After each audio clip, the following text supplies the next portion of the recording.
Amiga, tudo bem? Amiga, preciso te contar uma coisa. Você não tem noção do que aconteceu comigo. Só um minuto. Salem, desce daí, Salem. Já falei pra você não subir aí. Meu, tá tão corrido. Eu tô atrasada pra terapia, mas eu queria te contar uma coisa. Fui rir tossir. Oi, eu sou a Zá. Oi, eu sou a Flávia. E esse é o Fui rir tossir. O que temos? Um microfone, um sonho. É sobre isso, Brasil. Quando nasce uma mãe, nasce uma culpa imensa? Será que isso é verdade? Como esse podcast é feito apenas por duas mães de pets, que já sentem uma culpa danada, chamamos duas mães reais, lindas e maravilhosas, de crianças reais, para dizer se esse clichê é verdade ou não. Então... Jaque, Jeane, bem-vindas! Jaque e Jeane dá uma dupla sertaneja, acho que. Você viu? Duas coisas que as duas adoram. Nossa, gente, me veio na cabeça Rosa e Rosinha agora. Eu também não gosto de rosa. Inclusive. Eu não gosto de rosa, mas sertanejo, já penso. Pode ser uma dupla de rock? Eu lembrei agora! Dupla de rock? Uma dupla de rock a gente faz.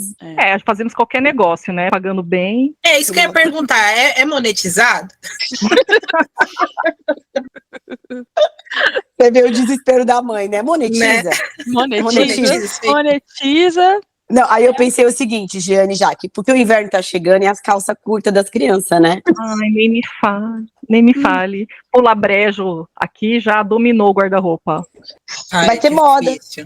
Tomara. Ainda bem que não vai ter inverno esse ano, né? Tô vendo as previsões do tempo, que o inverno vai ser curto. Eu falei, nossa, posso usar só pular brejo, né? Só calça capri, já vou adaptar. É isso que eu ia falar, Jane. Aqui em casa, a leg vira capri. Pois é. E depois a capri vira bermuda. Pois é. E depois vai passando pros primos, né? Isso, exatamente. Pois é, assim que funciona a vida de quem tem criança pequena. E torcendo para vir roupa dos outros, reciclagem. Semana passada que fez um friozinho, a minha filha esticou os braços e a blusa dela foi lá no meio do braço, né? Aí ela falou assim, tá vendo, mãe? Ó, quando eu estico o braço, vai aqui a blusa. Eu falei, mas você vai esticar o braço pra quê? Pois é, qual a finalidade? Pra que você vai estender esse braço? Fica com o braço pra baixo. Gente, quem inventou a sustentabilidade foram as mães desesperadas no inverno. Não tem quem recicla, quem passa mais do que quem passa a roupa adiante do que as mães desesperadas por roupa de inverno. Grupo de troca de mães é a coisa que mais movimenta a nossa vida, né? Todo mundo atrás do desapego, porque senão não dá conta, não. Pronto, gente, a gente já começa esse episódio assim, olha que legal. Lá em cima, tá? A gente Lá, tá vendo que elas vão entregar tudo. Nada com nada. Tudo não, porque vai faltar podcast, né, Jaque? E coitada da edição aí, quando for cortar, tem que fazer versão 1, versão 2, versão estendida. Bom, vamos lá, contar um pouco antes de vocês serem mães, se é que vocês ainda se lembram. Como que era antes Esse de vocês serem mães, essa vida louca de não ser mãe? Conta pra gente, vocês lembram ainda disso? Cara, eu lembro, porque eu demorei muito pra ser mãe. Não foi uma coisa, foi uma luta. Eu consegui ser mãe.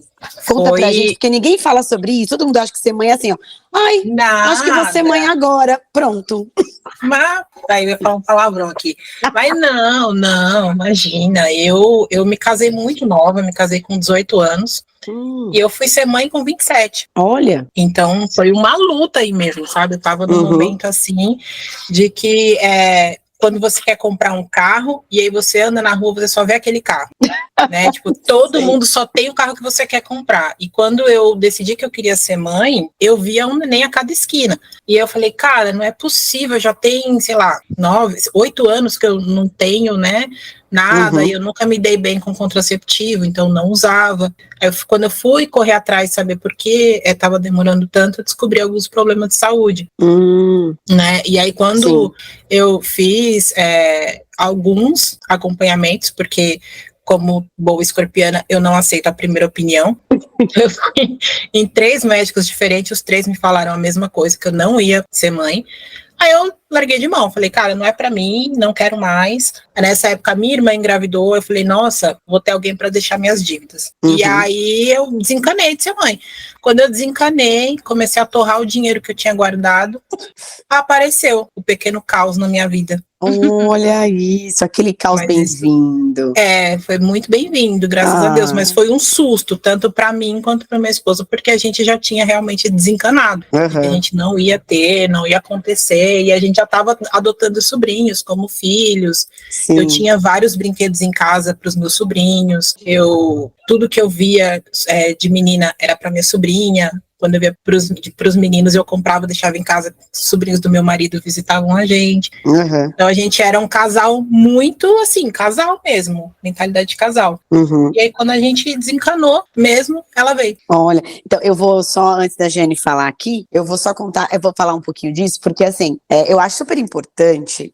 E a gente sempre acha, né, Zá, a gente tem confiança que o nosso podcast vai ter um alcance e que pessoas irão ouvir isso e será importante para as pessoas. A gente está trabalhando nisso. Estamos aí. Porque assim, eu me identifiquei com o Jaque, né, não virei mãe, mas eu me identifiquei porque essa coisa das tentantes, de mulheres que passam muitos anos tentando, não é uma coisa que se fala muito. E isso é muito ruim, porque quando você tá nesse lugar, você acha que é só com você, que todo mundo que quer ter filho, é assim que parece, né, Jaque? Eu acho que esse mês eu vou começar a ter filho. Então, a tentar ter filho. Então, mês que vem eu tô grávida. Não é isso que pintam pra gente? É isso, e tem um adendo. O problema é sempre com a mulher. E aí, eu passei por isso, né? Como eu já contei aqui, também já fui casada, enfim, muito tempo. E tentei ser mãe por muitos anos, muitos, longos anos. E aí, entra todo nesse processo. Primeiro que você fica, nossa, mas por quê? Não, mas não consegui. Mas como assim? Não era só, né, fazer isso assim, isso, e tá tudo simples, e todo mundo vira mãe, e é super maravilhoso? E não é, eu era nova também, não casei tão nova. Eu casei com 25 anos ali, comecei a tentar ter filho por cerca de 28 anos, passei quase 10 anos tentando engravidar. E é isso, e você é investigado. Eu lembro que até ir investigar o meu parceiro demorou anos, assim, né? E ficou nessa coisa. E essa que você falou do carro, eu nunca tinha pensado, mas exatamente assim. Parece que todo cara, mundo... porque você quer tanto. Aí assim, olha, Deus, por favor, não me julgue. Mas, eu ficava pensando, olha quanta grávida usando droga na rua. As pessoas respiram e ficam grávidas, e eu nada. Então, tipo assim, eu ficava sempre... chegava em mim notícias de pessoas que não queriam ter filho e estava grávida, ou até pessoas que interrompiam a gravidez porque não queria ter filho. Eu falava, gente, não é possível, sabe? Aí começa aquela revolta, né, de você falar, putz, mas não pra mim. Aí veio aquela fase de negação, de raiva, né, que eu passei, e depois foi meio que aceitei, falei, não, beleza, não é pra mim, eu vou focar em outras coisas, vou focar em carreira, porque não vai rolar, isso aqui não vai rolar. Não, e aí o que a Jaque falou é super interessante, porque é isso, né, é assim, a nossa sociedade ainda pauta a gente, que é mulher, nesse lugar de ter que ser mãe, né? E aí, diante disso, desses anos todos tentando ficar grávida, eu fiz tudo o que tinha para ser feito e realmente não aconteceu. Como disse aqui no começo, sou só mãe de Penny, Maria, que está por aí, muito rebelde, que é uma cachorrinha. E você se sente... as pessoas, é como se a sociedade não te validasse como mulher, né? A partir do momento que você porque tem uma coisa assim, ali no começo você não conta pras pessoas, você começa a tentar engravidar, não conta, depois não tem como, né? Aí mas por quê? Cadê as crianças? Fala, então, porque a gente não consegue. Ai, nossa, é só desistir que consegue.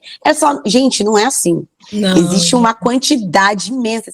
E aí, quando você entra nesse universo, no meu caso, eu cheguei a fazer fertilização, inseminação, mais de uma vez, etc e tal.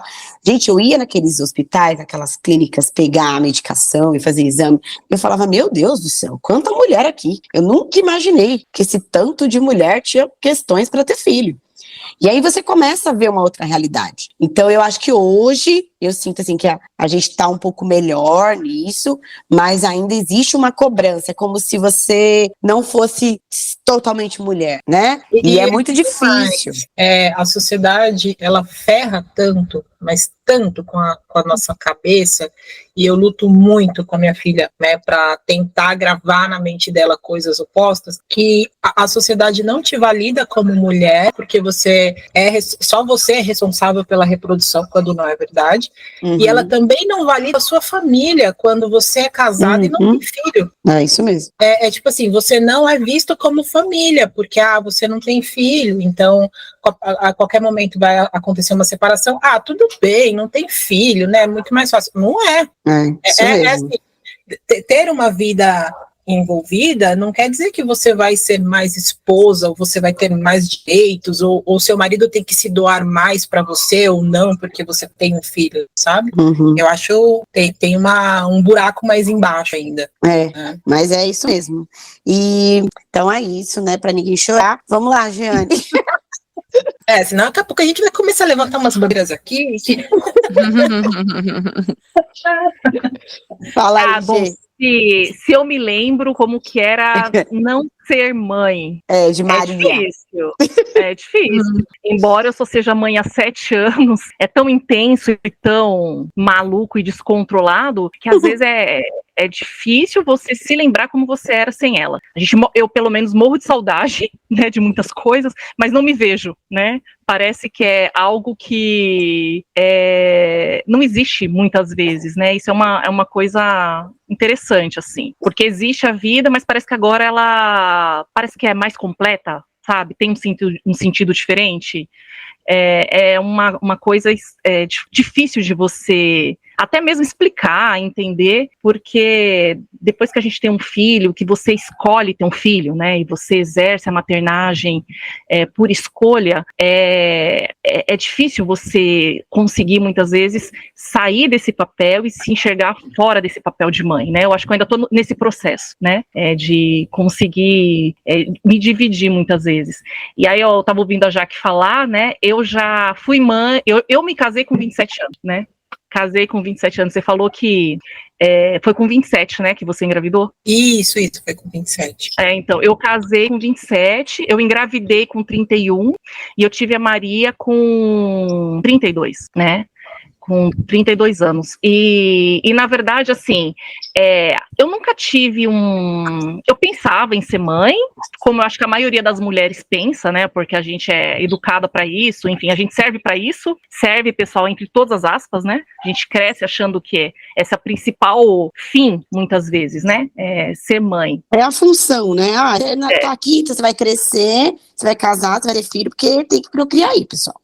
Seu trabalho, né, seu trabalho compulsório, né, é uma compulsória, acho que fica melhor colocar assim. E eu tinha essa ideia que eu teria filhos, mas nunca foi algo que me preocupasse realmente, né, preciso ter. E aí, passado um tempo que eu estava casada, eu resolvi que era o momento de pensar em ter, né? E eu sou uma pessoa que eu sou muito controlada nas coisas que eu faço, né? Gosto de planejar e gosto de saber o que eu tô fazendo. E aí eu fui na médica para poder saber como eu tava, né? Fazer uns exames, saber se estava tudo bem. E eu estava grávida, na verdade, né? Eu já estava grávida. Eu já estava grávida. Pedimos os exames e apareceu lá um beta enorme e eu fiquei em estado de choque, gente. Estado de choque. Eu não conseguia acreditar, né? Eu lembro que para quem eu contei, quem estava perto, mas você, né, é inevitável, mas você não ia querer ter? Eu falei, eu ia um dia. Eu sabia que eu ia para a médica e já ia estar grávida, né? E foi um baque, assim, foi uma coisa que eu não esperava, foi muito surpresa. Por mais que eu tivesse a intenção e a Maria foi muito bem-vinda e tudo mais, mas me pegou de surpresa e eu sempre falo que para mim a maternidade, não sei se está na pauta, né? É descontrole total. E começou foi bem assim, uma coisa de filme, assim, tô na médica, pedi os exames, tá grávida, não precisa fazer nada, tá grávida. Eu falei, moça do céu. Que rápido. Pode ir pra casa, tá aqui ácido fólico, vitamina, repelente, que foi bem na época do Zika, né, não se falava em outra coisa, bastante repelente, vitaminas, tá, exames, pode voltar depois dos exames. E saí assim no metrô, está choque, não conseguia falar, não conseguia pensar, não conseguia assimilar. Foi bem chocante, por assim dizer, né? Hoje eu olho pra trás e falo, caramba, né? Mas na hora, assim, parece que a sensação que eu tenho é que não estava pronta. Aí hoje que eu sou mãe, né, mãe de uma criança de 7 anos, eu falo, caramba, eu não tô pronta também, né? A gente Ou seja, eu acho que eu tô na mesma. Acho que eu tô na mesma de antes. Nunca me acho pronto, gente. Então, pra mim foi totalmente diferente da Jaque, né? Foi realmente, naquele momento, foi uma surpresa ter engravidado, meio que de surpresa, né? Ter vindo assim, né? Não conforme o planejamento que eu tinha na minha mente. Então foi isso, assim, acho que eu tô me acostumando, me adaptando até hoje, não sei se eu vou me adaptar, que nem a música do Arnaldo Nunes, né, não sei se eu vou me adaptar. Mas você falando isso, eu ainda sou filha, né, eu não sou mãe, mas a minha mãe tem uma história engraçada, porque a minha mãe sempre quis ser mãe. Uhum. Minha mãe, umas ideias físicas, quem conhece minha mãe já sabe. E eu falo muito dela aqui, então vocês estão sabendo. E aí a minha mãe tem uma história que ela conta muito engraçada, que ela tentou engravidar, quando ela casou, ela tentou engravidar de mim durante 5 anos. E ela também não conseguia engravidar, e aí não tinha acesso a tanta informação, eu ficava aquela, olha, até então tá tudo bem, você é saudável, mas de saudável, uma hora vai acontecer. E aí todas as minhas tias tiveram filhos e minha mãe lá, puta merda. E minha mãe entrou no hospital para trabalhar, e era um hospital que a mulher falou assim, olha, eu não vou contratar mais mulher, porque as mulheres ficam grávidas, e aí saem, e tem que sair de licença, então eu não quero mais contratar. Mas aí minha tia falou, não, pode contratar minha cunhada, porque ela não pode ter filho. E aí minha mãe foi fazer a entrevista, era uma irmã, era um hospital católico, e minha mãe falou, lá garantia sou Joe, né, lá garantia sou Joe. lá garantia sou Joe. Aí a minha mãe falou, não, é verdade, eu não posso ter filho não, eu tenho que ter filho, mas a senhora pode me contratar. E aí 6 meses depois minha mãe foi grávida. Ah, milagre do hospital. A minha mãe falou, minha mãe fala até hoje que minha mãe não esquece a sensação de que ela foi, tava passando, aí ela trabalhava no hospital, tava passando mal. E aí falou, mas o que tá acontecendo? Eu sinto esse cheiro aqui há anos e, né, há um tempo já e tô bem, e agora eu sinto esse cheiro e passo mal, fico vomitando, não aguento, nananã. Aí uma médica falou assim, acho melhor a senhora fazer um exame de sangue ali. E minha mãe foi fazer e deu positivo. Minha mãe falou que saiu pelo corredor e a sensação dela é como se ela estivesse pisando em nuvens flutuando. Eu acho tão engraçado. Não, é que você tá em stand-by, né? Você pega de surpresa, a sensação que você tá em stand-by. E tá tudo falando, que nem aquela coisa de filme, sabe? Que isso, a pessoa minha mãe fala isso. Todo mundo falando e você ali tentando assimilar. Mesmo sendo uma coisa que você queria, né? Porque é aí que eu tô falando. Porque assim, ó, você foi uma surpresa, a Jaque tava esperando muito, mas mesmo assim foi tipo, meu Deus. E aí na verdade eu tava esperando muito, mas assim, já tinha uns 2 anos que eu tinha desencanado. Uhum. Tipo, não vai rolar, eu tinha diagnóstico. Então assim, era uma coisa que não ia acontecer. Tanto é que depois da Fernanda a gente também não se previne e só veio ela. Ai, meu Deus. Você vê que louco, né? Recalcula a rota. Só recalculando rota. Aí você vê como eu acho isso interessante, porque independente, né, do caso da G, tipo, nossa, eu queria ficar grávida. A senhora está grávida. Meu Deus. No caso da Jaque, tipo, eu quero muito ficar grávida, mas tá bom, já desisti. Tô grávida, meu Deus. É sempre, eu acho que meu Deus. Tipo assim, e agora? O que a gente faz? Tipo, eu me lembro de fazer essa pergunta, o que a gente faz? Não, só espera o quê? O que vai acontecer? Sabe, assim, por mais, gente, que a gente tem acesso a vídeo, o videozinho de como que acontece a fecundação, o que acontece com o corpo da mulher, cara, você zera o seu conhecimento, zero. Fica burro, totalmente burro.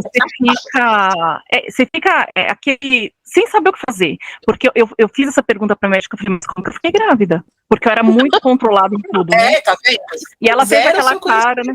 Como é que eu fiquei grávida? Mas como que eu tô? E assim, eu meio, né, gosto de saber tudo o que tá acontecendo, entender, e eu tentando lembrar, mas que dia que foi? Que mês que foi? Não é possível. Onde é que eu tava? O que aconteceu comigo? Ela falou, não, você precisa se acalmar, né, explicou várias coisas pra mim, e eu fiquei, tanto que depois da médica, eu comprei testes de farmácia também, eu fiz 3 testes, eu tenho eles guardados até hoje, né, aquela que a médica falou, eu falei, não é possível, que eu esteja tão enganada sobre mim mesma, que eu não saiba o que tá acontecendo comigo, né, e fiz 3 testes, deu positivo, e aí você falou já que da mudança do corpo, no outro dia, eu acordei de manhã, na hora que eu olhei no espelho o meu corpo, eu falei, meu Deus, estava completamente diferente, parece que teve uma mudança em 24 horas, sabe, a proporção do corpo, a cor do corpo, tudo, aí eu falei, eu acho que eu tô grávida mesmo, é verdade, os 3 testes, a médica e o exame de sangue, não estão errados não, eu tô grávida mesmo, realmente. Que coisa. E aí eu Falou lembro tipo. que eu trabalhava, foi numa sexta-feira que eu tomei essa percepção, ia trabalhar no centro da cidade, né? Fui pra trabalhar no centro da cidade, teve uma época da minha vida que eu trabalhava ali próximo da 25 de março, e tava um calor, e saí de rasteirinha, né? Porque eu tinha acabado de perceber que eu tava grávida. E fiz o meu plantão de manhã, quando deu a hora de vir embora, 3 horas da tarde, caiu uma chuva, gente. Uma chuva naquele centro, né, que quando cai a chuva, né, mistura ali com a sujeira, com a urina, com tudo que vocês podem imaginar, né. Na hora que eu fui sair para ir pro metrô, que eu coloquei o pé naquela água, eu falei, eu tô grávida, eu não posso pisar nessa água, não posso. Ai, meu Deus, eu tô com o filho em risco. Aí voltei para dentro trabalhar e comecei a chorar. Falei, que mãe é essa? Que mãe é essa que não pensou em vir de tênis, sabe? Foi assim, no primeiro dia, foi muito impressionante. Parece que quando eu vi meu corpo, alguma coisa dentro de mim mudou, sabe? Uma vigilância. Essa da sandália, eu não me esqueço, eu lembro da sandália até hoje, eu saindo. Na hora que eu botei o pé pra fora do prédio, que eu coloquei, que meu pé atolou naquela poça de água, na hora eu falei, meu Deus, eu vou pegar uma doença, uma leptospirose, vou pegar alguma coisa, ai, vai estragar tudo, ai, vai dar tudo errado. Aí voltei correndo e chorando já. E eu falei, gente do céu, isso aqui é muito louco. Isso aqui é muito louco. Aí foi aí a primeira vez que eu falei, né, pra mim mesma, eu falei, a partir de agora, acho que eu vou viver perigosamente o resto da minha vida, assim. E aí, conhecendo a Jeane, como eu conheço, ela pensou mesmo, ixi, perdi todo o controle da minha vida. Vou viver perigosamente a partir de agora. Gente, e como tem sido, né? A gente sempre escuta que a gente não tem um controle de nada, né? E quando quer ser mãe, a gente, pelo que eu escuto, pelo que eu vejo, nunca quis ser mãe, nunca passei pelas experiências que vocês tiveram aí, mas a gente escuta que a verdade é que você não consegue controlar nada. E aí a história que vocês contaram aqui agora só prova isso, né? Você não consegue controlar nada. Mas e depois? Ao longo da gravidez, vocês têm algum ponto alto para falar ou querem partir pro nascimento mesmo? Eu tenho um adendo aí. Eu odiei, com letras grandes, garrafais, caixa alta, eu odiei ficar grávida. Eu também não gostei, não. Não foi uma boa experiência a gravidez. Obrigada pela maternidade real que vocês estão trazendo. Por favor, obrigada. Mas o que pegou? Ainda bem que eu estou me sentindo acolhida, porque eu fiquei pensando, será que eu falo? Sinta-se abraçada. Jaque, e a vergonha de sentir isso? Olha, eu era assim, eu tinha vergonha de sentir, entendeu? Vergonha de falar, não tá sendo que nem nas revistas. Não tá sendo que nem na televisão. Não tá sendo. Sim, eu achava que tinha alguma coisa errada comigo, né? Eu não vou falar que eu sentia vergonha, porque a Zá me conhece um pouquinho mais, ela sabe que eu sou uma pessoa muito, como eu posso dizer, Zá? Eu não sou muito sociável. Então, elas são bem parecidas, então. Sou muito sociável, assim, né? Então, tipo, as pessoas já talvez as pessoas já esperassem um pouco, né, do tipo, não põe a mão na barriga dela, porque é ela, você sabe como que ela é, e, putz, não fica muito ali perguntando coisas pra ela, porque sabe como que ela é. Então, acho que as pessoas já tinham um pouco esse filtro comigo, mas quando eu conversava com as pessoas, assim, eu engravidei quase na mesma época que a minha irmã e que uma amiga minha, então éramos em 3 grávidas. Cara, eu sempre era grávida, muda, calada, porque eu falei, eu não vou ficar falando nada aqui, porque elas estão vivendo num conto de fadas, deixa ela. Sabe, mas eu era tipo... Não sou eu que vou tirar. Não sou eu que vou tirar ela, jogar o balde de água fria, mas eu odiei ficar grávida. Eu tô pensando na cara dela. Tipo as pessoas assim, meu Deus. O arco-íris em volta, todo mundo High School Musical e ó, trovejando na minha cabeça, assim, sabe? Todo mundo High School Musical e você Vandinha. E eu total em preto e branco, então tons de cinza, porque eu falei, putz, quando que isso aí vai acabar? Parecia um presidiário contando os dias, sabe? Todo mundo achava que era porque eu queria o parto, que ela quer o neném. Não, eu só queria me livrar da barriga. Ótimo. Eu lembro que quando eu fiquei grávida, eu peguei todas as datas comemorativas, gente. Todas as datas datas comemorativas eu tenho foto. Natal, Ano Novo, aniversário, Dia das Mães, Carnaval, Páscoa. Acho que a única data que eu não tenho grávida é festa junina. Só a que faltou. Porque ela nasceu em maio. Mas todas, eu peguei todas as datas tinha de maio também. Olha, tá vendo? Parecia que era interminável, assim. Aí quando eu digo assim, que eu tinha vergonha de sentir isso, eu sentia realmente vergonha, porque eu tinha na minha cabeça, né, que ia ser uma coisa no sentido de diferente do que eu estava vivendo, né, que eu ia me sentir, sei lá, ia vir alguma coisa e me dar um superpoder, eu ia sentir, né, que tinha alguma coisa muito extraordinária. Eu me sentia meio que um Kinder Ovo, né, porque todo dia tinha uma surpresa, todo dia eu passava mal, todo dia acontecia alguma coisa. Mas eu vi que na verdade, eu tive muito enjoo a minha gravidez inteira. Eu fiquei muito doente a minha gravidez inteira. Como eu falei no começo, eu peguei a época da epidemia do Zika, né. A gente deve ter muita gente que está ouvindo, que provavelmente nem passou por essa fase, era pequeno, né, mas foi uma época que a gente teve epidemia dessa doença, né, que é transmitida pelo mesmo mosquito que transmite a dengue, que transmite chikungunya, ele transmite Zika, e é uma doença que afeta o cérebro, né, de um bebê quando ele está em formação na barriga da mãe. E quando eu fiquei grávida, no verão que eu fiquei grávida, foi quando isso era o auge, assim, né. Então, eu acho que chegou a ser quase tão quanto tá a dengue agora, né, Jane? Eu lembro porque eu também fiquei nessa época. Era nessa época também? Então, aí você... repelente. Sim, eu lembro que o repelente estava na farmácia, não podia sair na rua, porque eu falei, eu não vou sair na rua se não tem repelente, eu me isolei do mundo. Eu coloquei telas aqui no meu apartamento, todo o cuidado necessário, e eu lembro que nesse muito calor, então, por exemplo, eu queria tirar foto na praia, né, eu achava lindo aquele ensaio de praia, eu não tirei porque a médica falou, não, descer pra praia não tem condições agora, porque tá tendo um surto muito grande, arriscado, né, então, tiveram várias coisas na gravidez, assim, que fizeram com que eu ficasse muito, assim, em vigilância, né, essa questão desse surto que estava acontecendo, como eu disse, eu fiquei doente, assim, do começo ao final da gravidez. Uma coisa que eu tive, gente, eu tinha enjoo de água em temperatura ambiente, e para eu beber água, tinha que ser água muito, muito, muito gelada, e tinha que colocar um pouquinho de limão, um pouquinho de laranja, para quebrar o gosto da água, e a água nem tem gosto, né, quebrar o gosto da água. Se eu ia tomar banho, teve uma fase, assim, quando estava mais aguda, essa questão dos enjoos, a água morna do banheiro fazia eu passar mal, né, água em temperatura ambiente, nem pensar. Então, assim, foi bastante difícil, assim, eu engordei bastante, e aí eu não me sentia plena já, que eu não me sentia bonita, eu não me sentia radiante, com asas de borboleta, né. Também não. Nossa, aí, essas asas de borboleta nos ensaios fotográficos, Jesus amado. Mas você sabe que eu sou meio, né, eu falei, eu posso não estar me sentindo, mas eu vou fazer tudo. Eu fiz ensaio com enjoo, vomitando, falei, vou fazer ensaio. E botou a asa da borboleta? Asa de borboleta eu não tinha. Porque eu tava tão grande que nem coube minha asa de borboleta, né? Mas eu falei, porque eu vou fazer tudo que eu tenho direito. Eu fiz também, eu fiz ensaio. O meu não foi nem estúdio, foi no Ibirapuera, gente. Ai, que loucura. Foi no Ibirapuera.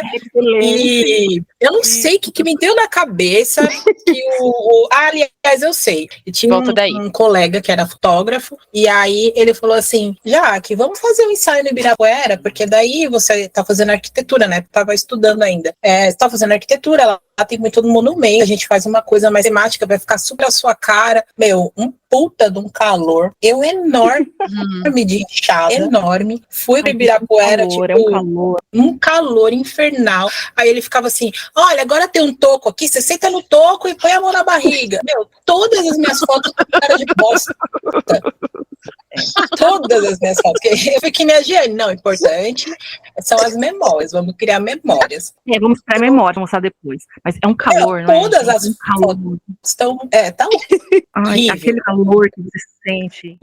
É um calor. Eu tenho uma lembrança também, que o meu não foi nem tanto a questão do corpo. O que me incomodou mais foi a mobilidade. Porque, assim, até os 3 meses eu enjoava muito, mas eu descobri uma pulseirinha anti-enjoo, que é uma pulseirinha náutica, e me ajudou bastante. Então, o enjoo eu consegui driblar, mas a mobilidade para mim foi muito difícil. Eu perdi a mobilidade, porque eu era uma pessoa que dirigia muito, eu andava muito no trabalho, eu tinha que andar muito, porque meu trabalho lidava com produção também, então eu tinha que ir muito na produção. E ficar grávida, para mim, foi ruim por isso, porque você perde muita mobilidade, né? Daí eu lembro que eu acho que eu devia estar com 7 meses, parecia que eu já estava de 12 meses. Eu estava muito, muito grande, 12 meses. inchada.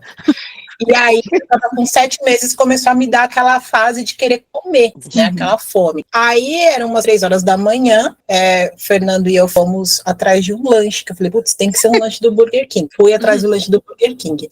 Quando a gente tava voltando, a gente foi parado numa blitz. Aí, o cara pediu pro Fernando sair do carro, né? Viu os documentos do carro.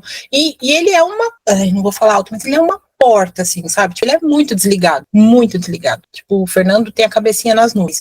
Em nenhum momento ele lembrou que a esposa dele estava grávida, porque o guarda ficava assim, vamos, sai do carro. Vamos, sai do carro. E eu, enorme, com o lanche no colo, uma barriga imensa, parecia grávida de Taubaté, com a cara super fechada. Aí eu falava assim pra ele, sério? Aí o guarda, sério, você tá surda? Sai do carro. Eu falei assim, não tô surda, eu tô grávida, você tá cego?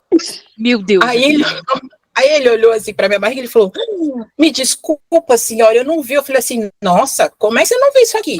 Aí ele pediu desculpa, ficou com vergonha. Aí ele riu, falou assim, não, seu marido nem avisou. Eu falei assim, acho que nem ele sabe que eu tô grávida. Eu tô puta de raiva. E aí, tipo, já não queria mais comer, já não conseguia sair do carro. Aí é choro, né? Foi horrível, horrível. Então, pra mim, a mobilidade foi o que pegou, assim, sabe, na gravidez toda, perdi a mobilidade. Às vezes caiu no chão, não conseguia pegar, eu chutava. Ai, gente. Essa foi a melhor. Desculpa, mas o que vocês estão falando e o que a gente está conseguindo trazer, né? Claro que a gente queria quebrar essa ideia entregando tudo.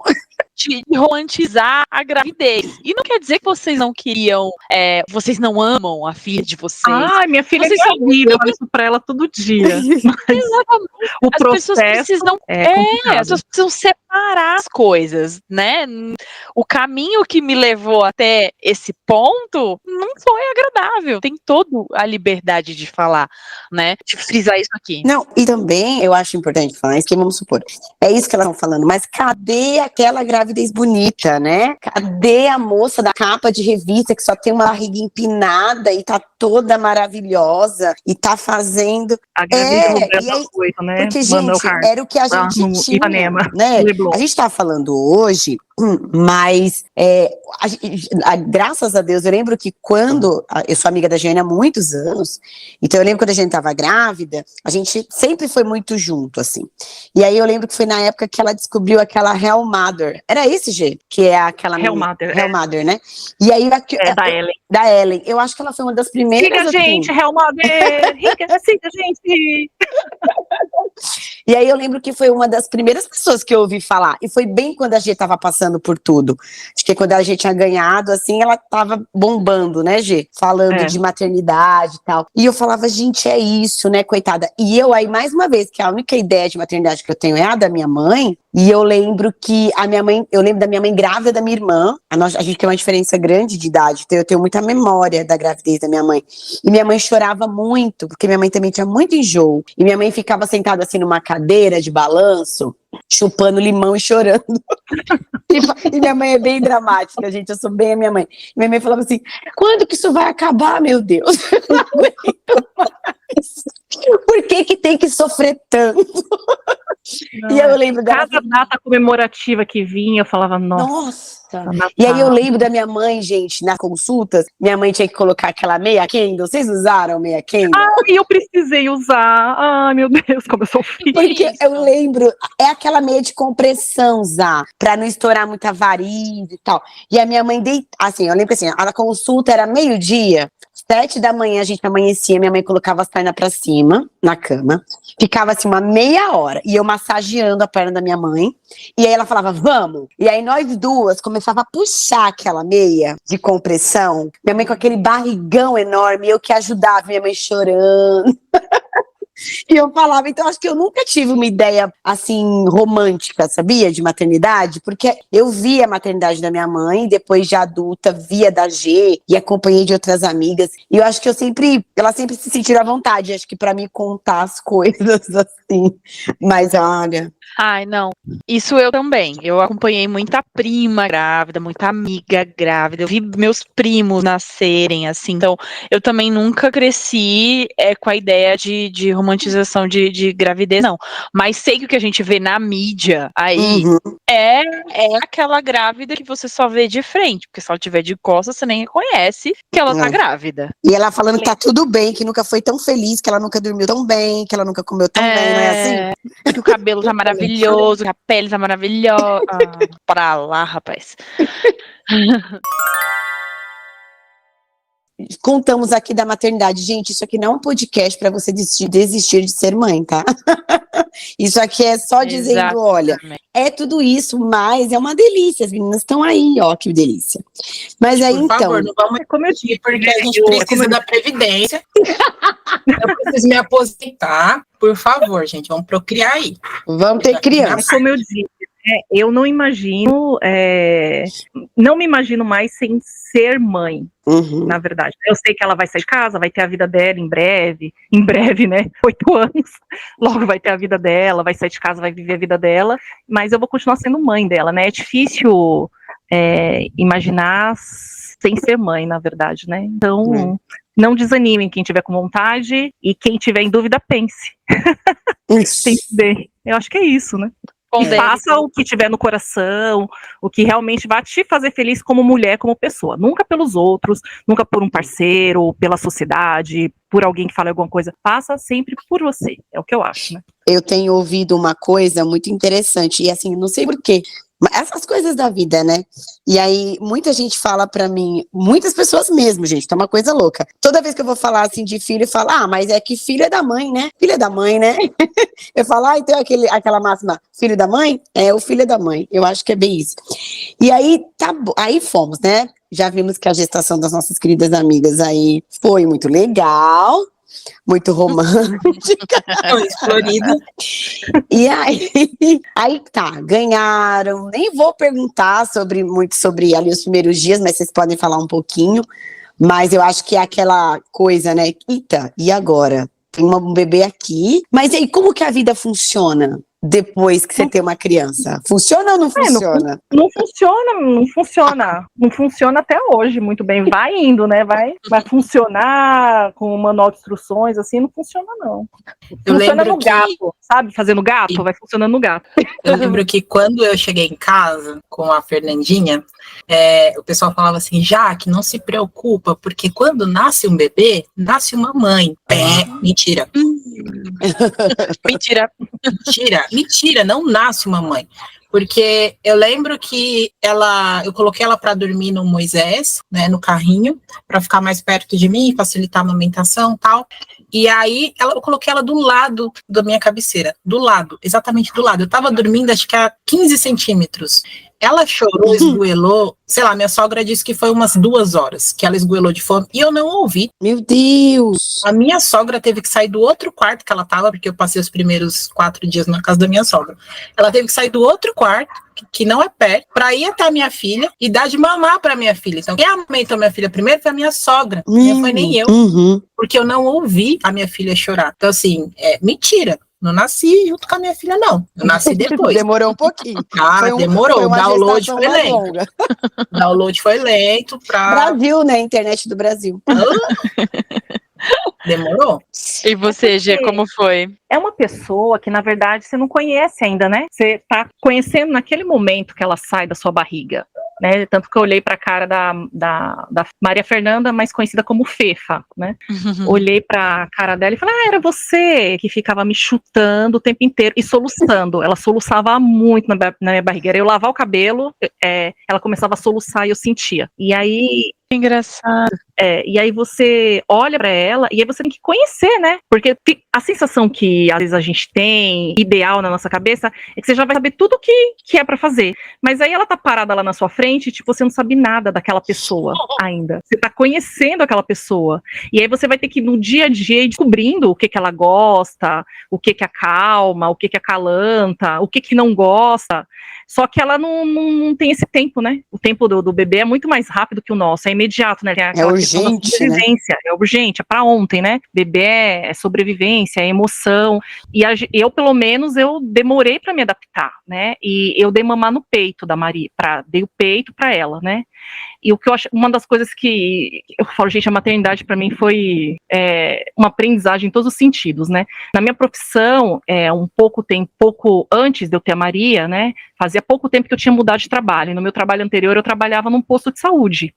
E um dos meus trabalhos nesse lugar era atender grávidas. Eu trabalhava com um grupo de gestantes. Então, assim, eu achava que eu era muito expert. E eu era. Fazendo a palestrinha, sabe? Sabia muita coisa, explicava, abraçava, enxugava as lágrimas, acalentava, levava para visitar a maternidade, fazia várias coisas nesse sentido. E ensinava a dar de mamar, inclusive. Olha só como que é, né? Porque eu li os livros, fiz alguns cursos, só que quando foi para dar de mamar para minha filha, não dava, não acontecia, sabe? Não conseguia dar de mamar. E aquilo para mim foi muito chocante de ver como é diferente o que eu achava do que eu estava vivendo, né? E aí eu chorava e falava, caramba, mas eu já fiz isso, já ensinei, já vi mães dando de mamar, mas eu não consigo dar de mamar para minha própria filha, sabe? Essa foi um dos desafios que eu tive, assim, que tipo, foi um tapa na cara. Agora você vai ter que aprender, né? A tudo, dia a dia, né? E aí que eu fui percebendo que não tem como você saber, tudo você vai aprender, tudo, e é uma emoção, porque tudo é a primeira vez, é o primeiro banho, a primeira fralda, é o primeiro tudo, né? Primeiro tudo, é um cansaço descomunal que a gente sente. E eu tinha, pelo menos, muito medo de errar, muito medo de matar, muito medo de esmagar. Também Misericórdia. Muito medo de morrer também, né? E deixar aquele ser sozinho, né? Porque muda isso, né? Porque é uma pessoa que depende tanto de você ali, que você fala, meu Deus, eu não posso ficar doente, eu não posso morrer, eu não posso surtar, eu não posso sair correndo, não posso deixar ela aqui lá pra baixo chorar, sabe? Eu não posso, tenho que dar conta, assim, tenho que tentar resolver o problema. E, tipo, eu não sabia resolver o problema. E por mais que me explicassem, eu não conseguia entender, né? Então, os primeiros dias são conturbados, eu diria. E aí eu ia perguntar uma coisa, porque assim, no caso da Jaque, a Jaque falou que ficou os primeiros dias na casa da sogra, a G ficou em casa, mas como foi essa questão da rede de apoio, assim, que vocês sentiram aí? Pode começar aí quem quiser. Vocês tiveram, não tiveram, tiveram muito, tiveram pouco, como que foi isso? Então, eu morava no fundo da casa da minha sogra, né, numa casa, numa edícula. Então, eu tinha a minha sogra ali 24/7. Né? As pessoas falam, nossa, mas você achava ruim? Não, gente, eu achei maravilhoso, sabe? Tipo, nossa, toma, leva, sogra, vai. Pode ser, leva. Eu achei maravilhoso. Até hoje, a Zá sabe, a Zá acompanha, a Zá é mais próximo da gente, então ela sabe que a minha filha é como se fosse 50% é filha da minha sogra. Porque é muito necessário, gente. Eu acho que eu entendo as mulheres que querem ficar mais sozinhas nesse momento, que não se dão bem, ou que tem algumas outras questões. Eu sou muito individualista, sou uma pessoa, né, que gosta de ficar mais sozinha, mas nesse momento, para mim, foi crucial ter a minha sogra. Até mais do que a minha mãe, porque a minha mãe, ela não é o tipo de pessoa que sabe lidar com sentimentos, a minha mãe não é muito sentimental, eu sou quase que uma xerox dela. E aí, a minha sogra já tem um jeitinho todo mais carinhoso de lidar, já tem aquela coisa mais de acolher. Então, para mim, foi crucial ter a minha rede básica, minha rede de apoio basicamente foi a minha sogra e um pouco menos a minha mãe. Mas eu tive e eu sou muito grata a isso. Muito grata. Legal. E você, eu acho a rede de apoio fundamental. Comigo foi totalmente diferente, você sabe, né? A Maria Fernanda, ela nasceu com uma questão médica e assim, logo no comecinho, quando ela tinha 20 dias, ela precisou fazer uma cirurgia muito grande, uma cirurgia muito complicada, né? E no primeiro ano de vida, ela precisou fazer 5 cirurgias grandes e complicadas, né? Nossa. Então, primeiro ano, basicamente, eu fiquei muito mobilizada com essa questão de saúde, e aí eu não sei muito bem o que aconteceu, hoje olhando para trás, eu acho que essa correria que a gente teve, né, nesse primeiro ano, principalmente nos primeiros meses, né, eu acho que o mais conturbado foram os primeiros meses mesmo, né, até os 6 meses ali era bem tenso. Eu quase nem parava em casa, na verdade, né, então muito, isso eu acho que fez com que as pessoas também tivessem um certo receio de vir aqui, de incomodar, de perguntar ou de estar perto, né? e como ela tinha cirurgias, a gente ficava muito preocupada dela ter contato com muita gente, né, de repente ter algum problema de saúde e tudo mais. E eu lembro que quando, antes dela nascer, né, eu tinha combinado com a minha mãe que minha mãe ia ficar uns dias aqui comigo, a minha mãe trabalhava na época e acabou que não deu certo, ela não conseguiu pegar férias, né, então na verdade fui eu e na época o pai dela mesmo que a gente teve que dar conta, e mais eu, né, porque depois eu cuidei dela, né, eu tive uma licença maternidade mais longa, então por exemplo assim, o primeiro banho fui eu que dei, primeira fralda fui eu mesma que troquei, sabe? Então, era meio que as pessoas passavam aqui. A Flávia é uma pessoa que passou muito aqui, vinha quase todos os dias pra saber como eu tava, trazer coisas. A minha mãe, ela auxiliava muito na questão prática, né, de roupa, que é muita roupa, né, nesse começo. Não sei o que acontece, gente. Quem tá pensando em ficar grávida, É um pequenininho, né? Compre Boris. Nunca tem fim, né, Jaque? Nunca. É impressionante. Sempre Não. vai comprar um Boris. Você pode ter um para cada dia. Não é o suficiente, porque, né, é infinito, assim. Então, minha mãe, ela auxiliava muito nesse sentido. Minha sogra, minha cunhada morava aqui próximo. Então, todo mundo se colocava à disposição, mas como todo mundo, né, tinha sua rotina, não conseguia, né, de ter uma pessoa que ficasse aqui, né, ou que conseguisse dar conta desse momento, até por conta da situação dela, né, porque tinha que ser eu mesmo, no caso, né, levar para os médicos, levar para cirurgia. Então, tive um apoio da rede, mas eu acho que pela particularidade da situação, muita coisa cabia mesmo a mim, né, naquele momento, né, então foi que foi, teve que ir assim mesmo. Uhum. Eu acredito que vocês devem ter falado de todas essas experiências, mas eu queria falar um pouquinho do puerpério, como foi isso, e puxar um gancho aqui de uma cena que eu vi numa série que se chama Supermães, tá na Netflix. Eu amo essa série. Gente, eu comecei a assistir por conta desse podcast. Então, assim, eu vi que tem 7 temporadas. Então, assim, amiga, você vai morrer. eu vou fazer, assim, é como se fosse uma pipoca, bem aos pouquinhos. Porque quando eu acho uma série, eu sinto muito mal por acabar muito rápido. Eu tenho que cuidar. Enfim. E aí eu vi a cena da mãe que tá passando ali pelo puerpério, aí tem um grupo de mães e ela fala assim, que às vezes ela pensa, ela tem uma sensação de eu quero viver uma morte, mas uma morte cerebral. Eu tô tão cansada. Elas estão ela diz que tá tão cansada que eu quero só apagar. Gente, ó, uma coisa que eu falo pra Maria quando às vezes ela, né, eu fico brava, porque aqui a gente, né, não tem o costume de, nunca bati, né, eu acho que não faz sentido hoje em dia, né, e a gente tem alguns diálogos, né, então às vezes quando ela entra num período, eu falo revolts, né, revoltada, e aí ela fala, mãe, isso não é certo, isso não pode acontecer. Eu falo, filha, chama a polícia, então, pelo amor de Deus. Não pode ser pra me levar presa. Quero ficar uma semana presa lá na cadeia, fumando, conversando, uma semaninha só. Vamos chamar a policial falar que eu sou uma péssima mãe? Ela fala, ai credo, mãe. Eu falo, vamos, uma semaninha só. Aí a mãe fala, ó, nossa, com os peitos sem sutiã, vai ser uma bom. Você vê o nível hard que chega a situação. É ver a prisão como um retiro. Não, eu vou ficar lá com as coisas fumando, conversando, vai ser uma bom. Eu tô pensando que se o Coringa fosse mulher, ele tinha coringado bem antes. Tinha! Mas tinha! Dá 2 crianças pro Coringa pra você ver o que acontece. Dá pra ele, bobo. Ai, muito bom. Não, é verdade, esses diálogos são verdadeiros.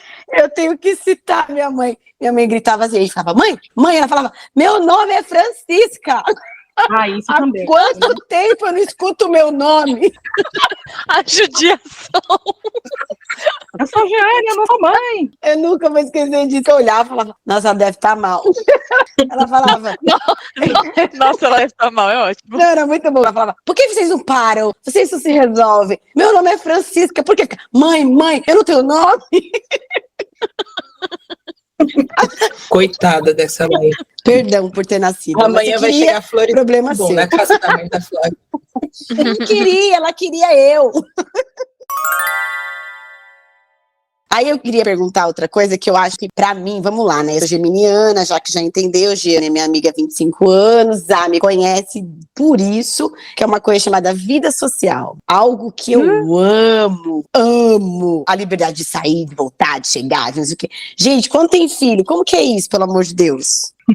Então, como eu disse, pra vocês, quando eu engravidei, eu tava na faculdade, né? Pausa dramática. Aí, eu parei a faculdade por ter sem condições de continuar, interrompi ali o tempo que precisou. Quando ela fez 6 meses, a minha filha também nasceu com uma questãozinha de saúde, né, uma alergia, então eu tive que ficar com ela um período. Quando eu tirei ela do meu peito, porque não dava mais para amamentar por conta das questões de saúde, eu voltei para a faculdade. Já aproveitei o bonde e falei assim, beleza, vai sair aqui, eu volto aqui. E aí não tem, gente, quem faz faculdade sabe que ou você socializa ou você me entrega trabalho. Não existe, ainda mais arquitetura, gente, não existe você passar de semestre, não existe você passar de semestre se você não se enturma, se você não está no grupo. E onde eu estudava é ali no Pico da Barra Funda. Então, não tinha como, né? Tipo, a minha socialização era ali de segunda a sexta, ou então às vezes a gente marcava alguma coisa de ir em algum evento, assim, e aí eu ia. Eu tenho um ocorrido na minha memória muito engraçado, que eu fui numa casa cor num ano, e aí a gente ficou lá o dia inteiro na casa cor, depois a gente saiu e falou, putz, vamos comer alguma coisa, tal, porque lá dentro não é um absurdo de caro, né? Aí a gente foi comer alguma coisa num barzinho, e aí o meu esposo foi me buscar com a minha filha, e acho que ela tinha uns 7 meses, 8 meses, alguma coisa assim. E ela com a chupetona, fralda enfiando no nariz, assim, ele com ela do lado. Aí, tipo, 15 pessoas na minha sala, sentada no barzinho, ele vindo assim, aí todo mundo me olhando com aquela cara de susto, tipo assim, vai dar merda. Eita, meu Deus do céu, o marido dela veio buscar, é agora que vai dar merda. Ele super de boa, cumprimentou todo mundo, falou, e aí? E aí, vai ficar? Vamos? Eu falei assim, vou, acho que eu fiquei mais um pouco. Ele falou, então me dá a chave que eu tô indo embora, tal. Super de boa. Ai, que bom. Eu acho que por conta da gente ter casado muito jovem, a gente é muito parceiro. Tipo, eu entendo as necessidades dele, até certo ponto, né? E ele entende as minhas. Sim. Então a gente acabou meio que, principalmente nessa fase, a gente foi muito amigo. Então ele entendia que eu era uma mãe que precisava ter meus 5 minutos ali de socializar com os meus amigos, com os meus colegas. E engraçado que os meus amigos, muitos dos meus amigos são os amigos dele também. Mas no caso da faculdade, não é. Então eu tinha essa parte de socializar com os meus amigos da faculdade, já cheguei a viajar, deixar a Fefe com ele, passar um final de semana fora com os amigos. Legal. Então, isso eu não posso reclamar. Tipo, a gente tem muita parceria, sabe? Nessa parte. E aí, Gê, a gente acho que foi um pouco mais demorado, né, Gê? Socializar, gente, eu tenho que admitir, apesar de eu trabalhar com isso, eu sou um pouco, não de muita socialização, né? Mas, assim, no meu caso, a gente optou por eu dar de mamar, né? Eu amamentei minha filha até ela ter 2 anos e 3 meses, né? Então, isso restringe muito a parte física e psicológica da pessoa, né? E então a maior parte das vezes, né, dependia de mim ali para se alimentar. Mas aconteceu uma coisa que a gente descobriu no comecinho, que ela tinha alergia a leite de vaca, lembra, Flávia? Gente, a Fefe também, elas são iguais. Gente, não tô acreditando. Não foi. Sério, a minha era PLV também. Ela teve alergia a leite de vaca. E aí, como eu amamentava a gente pensou em todas as possibilidades e, na época, o que se tinha de estudos, de conhecimento, apontava que o leite materno, né, gente, por ser um alimento completo e ter tudo que o bebê precisava, enquanto eu conseguisse manter ela no peito, ela teria uma chance de cura e, enfim, de melhora. Logo, quem teve que fazer a dieta fui eu. Né? Nossa. E o pediatra foi com os 2 pés no peito, foi leite, e é uma soja, restrição ferrada, né? Leite, soja e tudo que era oleaginosas que fala, né? Não quero pagar mico no podcast, é essa palavra mesmo, né? Então era muito difícil, porque eu tive que cozinhar minha própria comida, não cozinhava tanto como eu passei a cozinhar, isso restringe muito, né? Porque minha vida social era muito ligada a comer, eu saía para comer, saía com os amigos para comer, enfim, e aí eu passei a circular menos, e então isso foi bem barra pesada, sabe? Essa questão, assim, porque tinha, como a maioria das vezes que eu saía, era muito para comer e a gente está muito ligado quando a gente sai comer, né? Então, a que restringiu bastante, assim, demorou bastante para eu conseguir fazer as coisas que eu fazia. E você sabe já que eu demorei muito para conseguir fazer coisas só eu mesma, sabe? Só eu mesma. Por incrível que pareça, eu acho que o primeiro final de semana que eu fiquei longe da Maria, assim, por opção, por lazer, foi quando eu fiz aniversário, ano passado, que eu fiz 40 anos, aí eu quis fazer uma coisa super diferente, assim, né? A gente já estava planejando com umas colegas um final de semana que a gente pudesse relaxar, e aí eu casei as coisas, né? Fiz aniversário, vamos passar um final de semana. E foi a primeira vez, assim, realmente, que por lazer, já tinha acontecido dela tá dormindo a minha mãe para eu trabalhar, né? Isso já aconteceu. Teve uma vez também que eu precisei operar, dormir longe dela agora por lazer, assim, sabe? Com a cabeça livre de preocupações, por incrível que pareça, foi a primeira vez, né? E desde então eu tenho experimentado bastante isso e tem sido muito bom para mim, né? Isso eu ia falar, é uma delícia, né? É uma delícia. A gente pode falar isso em público? É porque eu acho... Deve. Público, né? É porque muito eu bom. acho assim... Eu acho que eu demorei para fazer isso, sabia? A mulher demorou mesmo. Porque quando a gente se torna mãe, a gente é o nosso primeiro papel na vida. É ser mãe. Você é, primeiro de tudo, mãe. Depois você é outras coisas. Porque o que te faz ser mãe é a pessoa mais importante do mundo para você. E quando você não tem a responsabilidade de ter que alimentar, ter que olhar, ter que cuidar dessa pessoa, você lembra que você é outras coisas além de mãe, né? Você é a pessoa divertida que faz as pessoas rirem. Você é a pessoa que gosta de beber. Você é a pessoa que gosta de dançar ou não, e tudo isso você só se permite quando você não é mãe, e você só não é mãe quando você não tá com a sua filha ali, né, perto. Então é libertador. É muito bom. Vou colocar um áudio aqui de uma mãe, bem interessante a história dela, depois a gente discute e volta aqui para os temas. Vamos lá. Oi, gente, tudo bem com vocês? Me chamo Edina Nascimento, sou mãe de 2 filhos, tenho 42 anos, agora dia 12 de maio completarei 43 anos. Tenho uma filha de 25 e um filho de 10 anos, Alícia e Vinícius. A Alícia já é formada, já saiu de casa, tudo.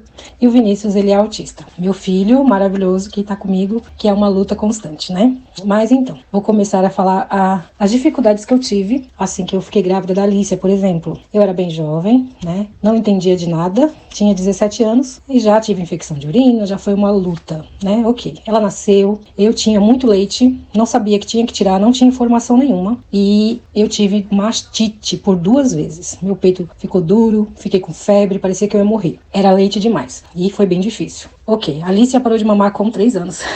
Era muito leite. E aí ela cresceu, tudo. Eu achei muito difícil a parte da adolescência. Nossa, meu Deus, mesmo eu sendo jovem, conversando muito, eu sou uma mãe muito protetora, muito louca, assim. Não deixei ela fazer nada, eu era bem... Então a minha dificuldade maior com a minha filha foi na adolescência. Achei muito difícil. Eu acho que a pior idade é dos 13 até os 15 anos, assim. Nossa, muito difícil. Eles querem fazer tudo o que querem e a gente não sabe de nada, né? Ok. Tudo resumido, tá, gente? Pois é. O Vinícius, a Alice, quando ele nasceu, a Alice já tinha 14 anos. Então ela já tava mocinha, me ajudou bastante até. Com o Vinícius eu tive o mesmo problema do leite, que eu tinha muito. Fiquei com bastante leite também, mas dessa vez a gente já tinha mais informação. Eu já tava com meus 32 anos, então eu já tinha muita informação, internet na mão, né? Então ficava mais fácil. Aí eu tirava o leite, tudo direitinho. Ai, gente, e a proteção continuava. Aquela mãe protetora, bem louca, bem exagerada. Com o Vinícius foi mais fácil, a parte dos cuidados, né, de bebezinho, amamentação, tudo, eu já tinha mais informação, como eu já disse. O Vinícius, com 9 meses, ele falou a primeira palavra, que foi bom dia. A gente ficou surpreso, porque ele sentou na cama e falou bom dia, muito assim, perfeito. E ele chamava pela irmã também, chamava Alícia, com 9 meses. E depois, a mamã, né, ficou chamando mamã, e eu percebi depois que ele deu uma regredida, ele parou de falar. E aí, ele fazia muitos barulhinhos, né, e eu fui percebendo diferenças. Quando ele fez 2 anos, ele não falava direito, porém, ele era muito inteligente. Achávamos que era uma superdotação.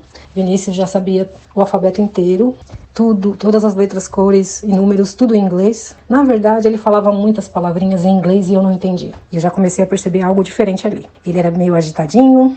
Eu coloquei na escolinha para ver se melhorava ali um pouquinho, né? Para socializar e tal. Ele já estava com 3 anos e meio. A princípio ele gostou da escolinha, mas depois que trocou os professores, já ficou diferente. E aí eu já fui percebendo que meu filho era diferente. Com 3 anos e meio ele já lia tudo sozinho, ninguém ensinou. Ele já estava alfabetizado sozinho, principalmente em inglês. Ele tinha hiperfoco em letras, em números e cores. Ele enfileirava as coisas e eu fui percebendo detalhes diferentes. As pessoas achavam que meu filho ele era super dotado, mas eu falava, não é isso, né? Ao mesmo tempo que ele é super inteligente, vejo coisas que ele tá sofrendo, que, por exemplo, um tecido de roupa, jeans, ele não queria pôr de jeito nenhum, ele pedia pra trocar. E aí foi crescendo, e eu percebendo, a gente fez uma viagem, ele teve febre e pedia muito pra voltar pra casa. Ele não queria ficar naquele lugar. Aí eu falei, alguma coisa tem. Ele tá sofrendo, porque a gente saiu de casa. Ali deu um estalo em mim, mas ainda as pessoas falavam coisa da sua cabeça, isso não é nada. Uma vez ele passou mal, eu levei ele no pronto-socorro, ele sofria muito pra ir no médico, ele tinha medo. E teve um pediatra que disse assim, essa criança não é autista? Você já reparou? Você já investigou? Isso ele já estava com 6 anos. Eu falei, eu já estou desconfiada, mas eu não sei. Eu já estava sofrendo muito. Eu já chorava muito pelos pronto-socorro quando eu levava ele, pelo sofrimento dele e por tudo que eu já estava percebendo de diferente. Ele tinha mania de pular bastante, de correr de um lado para o outro, levantar a mãozinha para cima, mas às vezes a gente queria acreditar que não era nada. Aquela mãozinha para cima ali repetidas vezes. Eu falava, acho que é da minha cabeça. E eu fui pesquisando e percebi que algo estava diferente. Comecei a buscar ajuda. Essa parte, gente, é a mais difícil. Os médicos parecem que não querem te ajudar, sabe? Eles falam que é da cabeça da mãe, é você que tá passando isso pra ele, esses medos é você que tá exagerando, os cuidados que é muito demais, você está mimando o seu filho. Foi bem difícil. E eu sempre bati o pé e falei, não, tá diferente. Eu já tive uma filha. A minha filha foi criada com os primos. Eu sempre fiquei ali com aquelas crianças, meus irmãos. Então, é diferente, não é igual. Foi muito difícil eu conseguir o diagnóstico. Eu sofri muito, eu lutei muito, fui em vários pediatras e psiquiatras infantis até encontrar uma neuro de 84 anos que ouviu meu pedido de socorro. Ela falou que eu tinha que fazer uma avaliação profunda. Eu falei, eu já fiz. Essa avaliação profunda que você está me pedindo, eu já fiz. Esses testes todos eu já fiz. E todos eles falam que eu estou exagerando. Ela disse que eu não estava exagerando.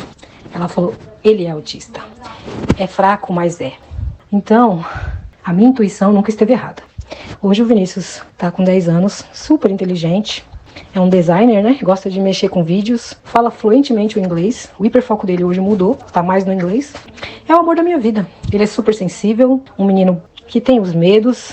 Não gosta de ver criança chorar. Não gosta de ver animais sofrendo na rua. Ele fica bravo. Ele fala, não pode, não pode. É isso, gente. Muito interessante é o jeito que ela vai colocando como uma experiência de maternagem foi diferente da outra, né? Uhum. E que, às vezes eu só tive uma filha, mas eu imagino que se eu tivesse tido o segundo, mesmo com essa experiência anterior, não tinha como eu garantir que eu ia saber o que fazer da segunda vez, porque é outra pessoa, né, outra experiência, outra história, né, e você pode ter até um pouco mais de experiência, um pouco mais de vivência, mas sempre vai ser um desafio novo, vai ser uma coisa completamente diferente da outra, e isso eu escuto bastante das mães que tem mais de um filho, né, que é sempre uma novidade, né, que sempre surgem coisas que são desafiadoras, né, mas agora no finalzinho ela falou uma coisa que eu achei muito bonita, muito importante, que é a questão dela confiar na intuição dela e de que ela sabia que tinha alguma coisa e que ela estava certa, né. E muitas vezes a gente se sente insegura, né? Para mim que fui mãe de primeira viagem, tivemos algumas questões também, e é muita gente falando muita coisa, né? São muitas opiniões, e a gente quer se cercar para ter certeza, e às vezes Jeane, eu não ouvia o que estava dentro de mim, né?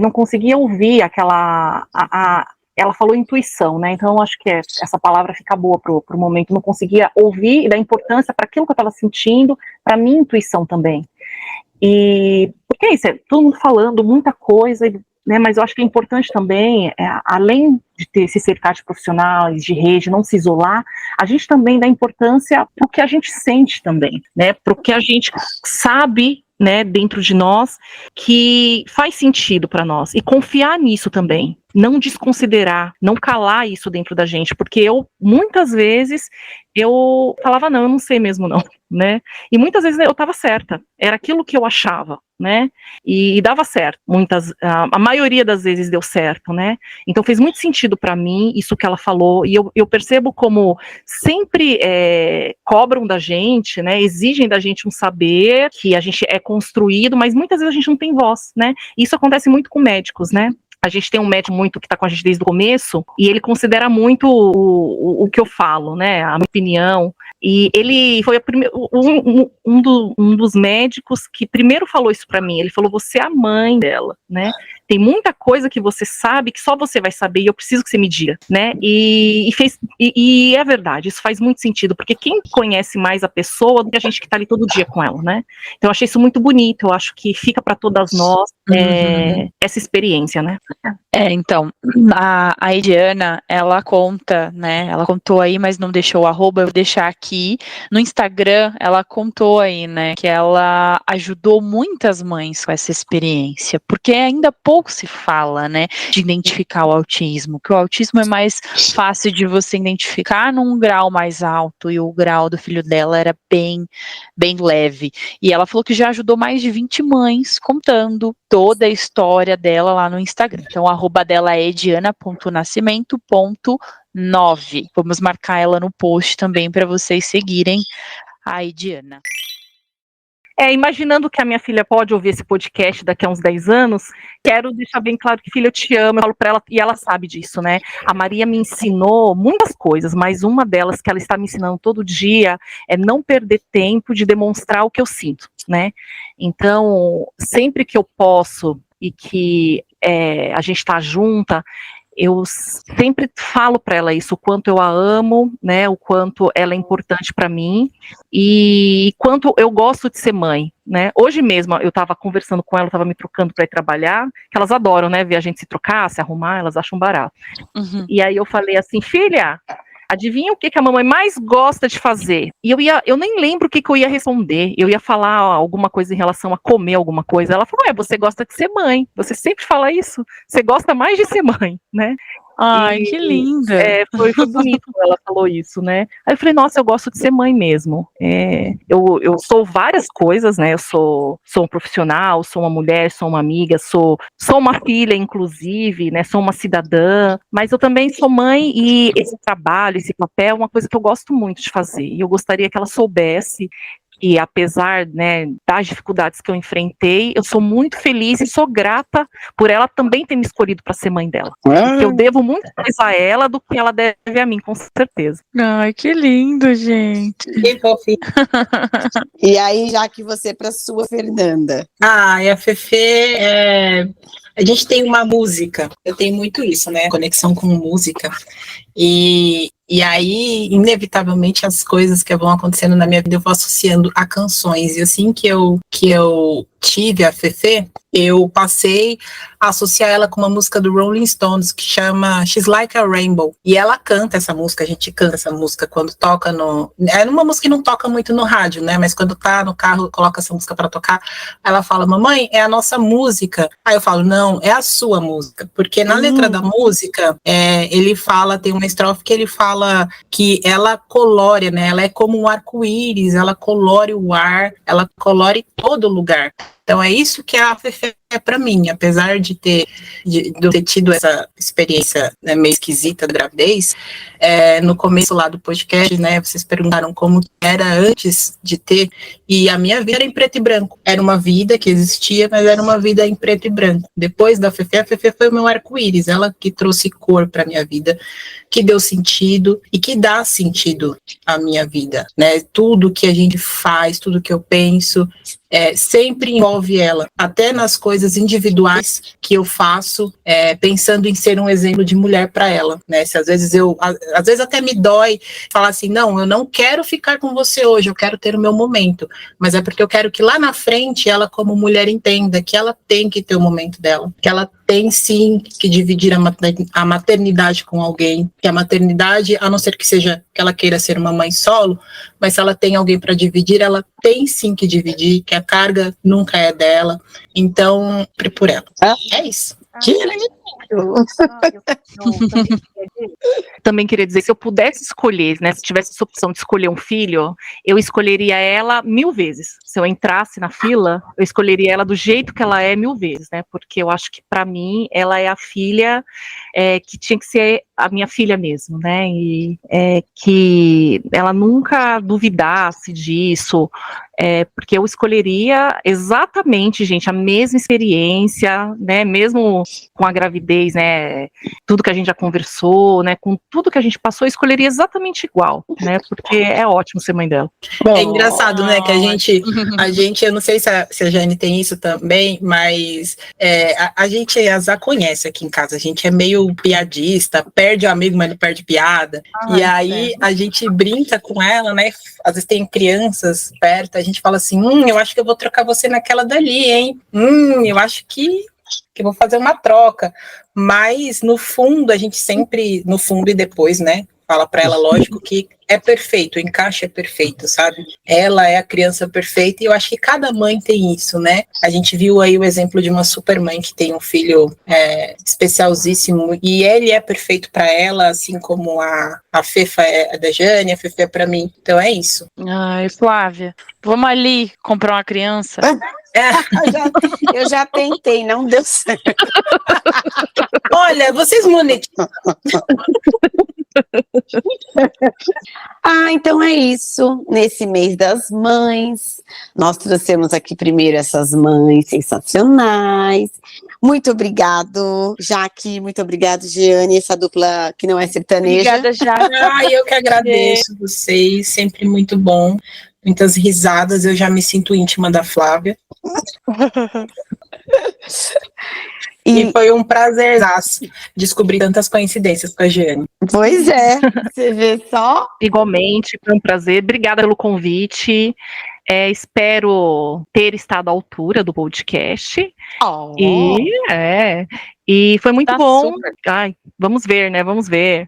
E super obrigada. Espero que esse podcast prospere e que mais pessoas possam ser atingidas e que faça sentido o que a gente conversou aqui. É isso. Vai fazer sim. Obrigada, meninas. E, pessoal, espero que vocês tenham gostado. Comenta aí o que vocês acharam desse podcast. Ativa o sininho para receber a notificação de quando tiver novos episódios. Acompanha a gente aí nas redes sociais também, tá bom? Um beijo. É isso. Beijo, pessoal. Até mais.